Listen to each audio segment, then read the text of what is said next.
Welcome to Tamil curing health tips YouTube channel. இன்னைக்கு நம்முடைய channel நம்ம பார்க்க போகிற விஷயம் என்னன்னா, சளி தொல்லையிலிருந்து குழந்தைகளை பாதுகாப்பது எப்படி, இதை பற்றி தான் நாம் இந்த வீடியோவில் தெரிஞ்சுக்க போகிறோம். வாங்க வீடியோக்குள்ளே போகலாம்.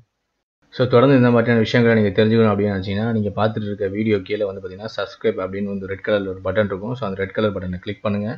ஸோ கிளிக் பண்ண உடனே ஒரு பெல் சிம்பிள் கிரியேட் ஆகும். ஸோ அந்த பெல் சிம்பிளையும் சேர்த்து கிளிக் பண்ணுங்கள். சிறு குழந்தைகளுக்கு அடிக்கடி சளி பிடிக்கும், நெஞ்சில் சளி கட்டிக்கொள்ளும், மூச்சு விட முடியாமல் குழந்தைகள் திணறுவார்கள். இரவு முழுவதும் தூக்கமின்றி தவிர்ப்பார்கள், சாப்பிட சிரமப்படுவார்கள், அப்படி சாப்பிட்டாலும் உடனே வாந்தி எடுத்து விடுவார்கள். சில சமயங்களில் காய்ச்சல் கூட வரும். மழை காலத்திலும் பனி காலத்திலும் குழந்தைகளை வெளியே அழைத்து செல்வதை தவிர்க்க வேண்டும். அப்படியே அழைத்து செல்ல நேர்ந்தாலும் தகுந்த பாதுகாப்புடன் செல்ல வேண்டும். சிறு குழந்தைகள் படுக்கையில் சிறுநீர் கழித்து விட்டால் துணியை உடனே மாற்றிவிட வேண்டும். ஈரப்பதம் மிகுந்த இடத்தில் குழந்தைகளை தூங்க வைக்கக்கூடாது. குளிர்காலங்களில் ஈரக்காற்று படாதவாறு குழந்தைகளை கம்பளியால் சுற்றி குழந்தைகளின் உடலையும் காதுகளையும் மூட வேண்டும்.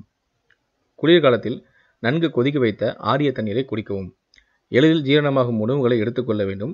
குளிரூட்டப்பட்ட மற்றும் பதப்படுத்தப்பட்ட உணவுகளை குழந்தைக்கு தருவதை தவிர்க்க வேண்டும்.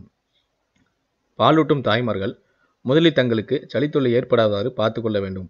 ஏனென்றால் தாய்க்கு சளி பிரச்சனை இருந்தால் பாலூட்டுவதால் குழந்தைகளுக்கும் சளி பிடித்துவிடும். எனவே தலை குளித்தல், நன்கு தலையை துவட்டி அதன் பிறகே பாலை கொடுக்க வேண்டும். அதே போல மலச்சிக்கலுடன் குழந்தைக்கு பால் கொடுத்தால் குழந்தைக்கும் வயிற்று தொந்தரவுகள் உண்டாகும். எனவே பாலூட்டும் தாய்மார்கள் தங்களுக்கு மலச்சிக்கல் ஏற்படாமல் பார்த்து கொள்ள வேண்டும். மலச்சிக்கலை தவிர்க்க பழங்கள், காய்கள், கீரைகள் மற்றும் நார்ச்சத்து மிகுந்த உணவுகளை சாப்பிட வேண்டும். குழந்தைகள் இருக்கும் இடங்களில் சுத்தமாகவும் வைத்துக் கொள்ள வேண்டும். நான் சொன்ன இந்த டிப்ஸை நீங்கள் ஃபாலோ பண்ணிங்கன்னா உங்களுடைய குழந்தையில சளித்தொல்லையிலிருந்து நீங்கள் பாதுகாக்க முடியும்.